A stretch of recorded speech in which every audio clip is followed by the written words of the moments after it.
Viewers! Hello and welcome to a new series of Let's Plays, which I think there will probably be several of. This game is FTL, Faster Than Light. It was released in 2012, made by Subset Games. Kind of interesting in that it was actually finished off as part of a Kickstarter initiative. Let me just lower this down a bit here. There we go. So, this is a roguelike in space. And I have played a couple of games so far just to kind of familiarize myself with the controls. But there's the big bright tutorial letters right here. So we're going to start with this, and hopefully it'll explain most of the game and I won't have to. Now, no dialogue in this one again, as you can tell it's an indie game. So welcome to FTL. I'm the captain of a Federation starship on a very important mission. The Federation is currently being torn apart by vicious rebels. My ship is carrying data vital to the defense of the Federation. I will be traveling through dangerous sectors of the galaxy with the rebel fleet in hot pursuit. Make it to the exit beacon of each sector before the rebels can catch you. So, this is my ship here, the Kestrel, and I've got some crew members I'm pointing at here. Got Giles, Jack, Caldwell, and Nellis. And so this is the screen we will spend most of our time looking at. And this is our power systems here, our main systems and our subsystems, and our overall energy that's available from our reactor, which is provided from our ship here. Subsystems, okay, maybe I should just follow along with the tutorial instead of skipping things like I like to do. Now these don't need power, fortunately. So, let's roll through them, shall we, viewers? Shield systems, they reduce damage. They are fully powered currently, so my one shield bubble is in effect and it will block one shot before going down and needing to recharge. Very, very useful, and as you see there is room for expansion here, adding in more shields. My engines charge my faster than light drive to let me jump, and they also affect my evasion chance if I have more power to my engines. So I'll click fully powered, and you see my evasion here went up from 10 to 15. I'll bring it back down one. O2 replenishes the oxygen in my ship. If that gets damaged, my people will all suffocate and die. Also important for refilling rooms when there's a fire or hull breach. Medbay heals my injured crew members. If it's broken, I can't heal. And finally, weapons. Unpowered currently, because I haven't had to shoot anything. Last few systems are piloting. If I don't have a pilot, or if that's broken, then we can't fly, and we can't jump.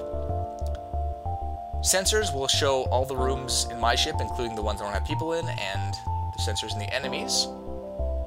And doors, including airlock doors, which is why that room is now pink. So, if you lose door control, that can be really bad because your entire ship might be vented to space. And again, everyone will suffocate and die. So that runs through the systems. We have hulls and shields, and our resources. So fuel, drone parts, and missiles. My hull meter ends up at 0. I explode!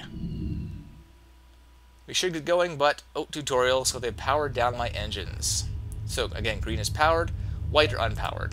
So we'll put some more juice back in those. And it also tells you can depower or repower systems as needed. And now my engine system has been hurt, so I'm going to get some guys moving over here.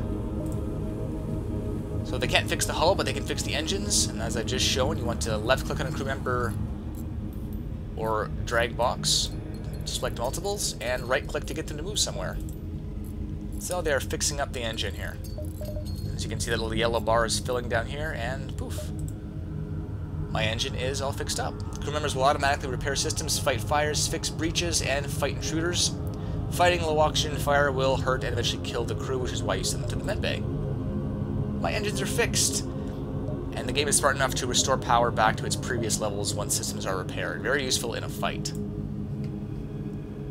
And they say some subsystems or some systems are manned by crew members, including subsystems. So I have no one at shields, one guy at the engine, so let's move someone to shields. So we can see there's no silhouette there, and now it's filled. Oh crap, fire. So let's suck all the oxygen out of that room here. Mentioning again that ships turn pink as the oxygen drains out. So we'll use this handy dandy shortcut to close all the doors. So engines are fixed, fire is out, that's going to repressurize, 95% oxygen. I have a pilot, so I can jump. 1 fuel, let's go. Now this is the beacon map. This shows them our available points to go here, so let's go to this one. So that used a fuel. And there's a pirate ship. So, every new location will have an event. This is where the roguelike randomization comes into effect. So right now, a weak pirate ship is trying to take me out. Blue choices are unlocked by having certain upgrades or equipment. They're nearly always a good choice. Welcome to combat. So, we pause the game. Let's power up our weapons by clicking. We still have 1 extra bar of space. And I can click in advance, so I'll click there, and let's shoot at the weapon systems.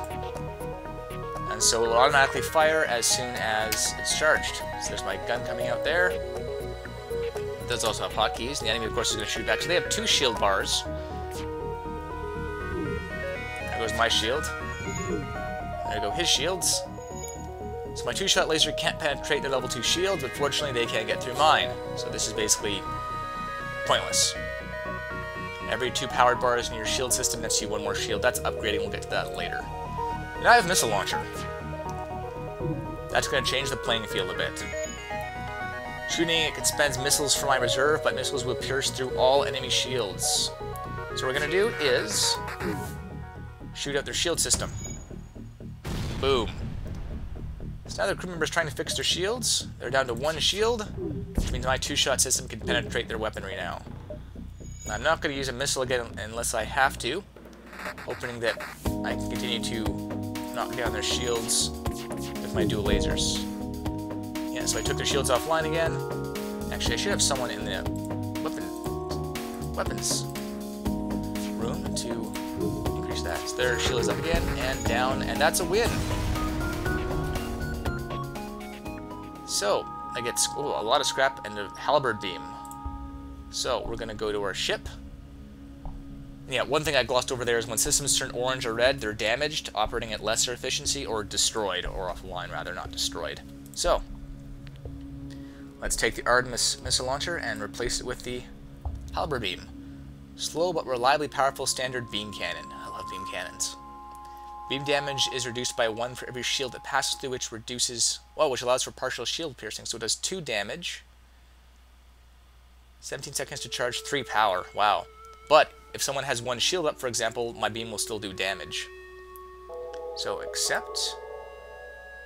With my weapons subsystem only has 2 power, so I can't power up the halberd beam. So what we want to do here is, our reactor gives us our total power. So we'll power that up. And we'll also power up our weapons subsystem. In fact, let's go all in. There we go. So we're down to 5. I can't accept that. Never mind. Undo. Continue. Okay. Upgrade the weapon subsystem.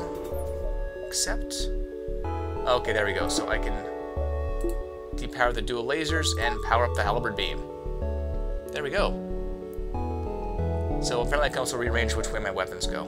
So you can move the lasers and the halberd beam depending on what you want. Because the weapon system is damaged, this order determines the order they are depowered. So this would be depowered first, followed by the lasers, which is good because the halberd beam requires all my power, whereas the lasers take less to fire. That's it!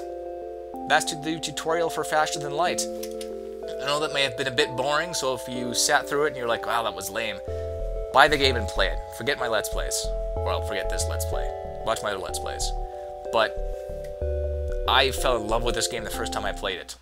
I was super excited, and when we come back, we'll play around. So thank you for watching the tutorial. We'll see you then, viewers.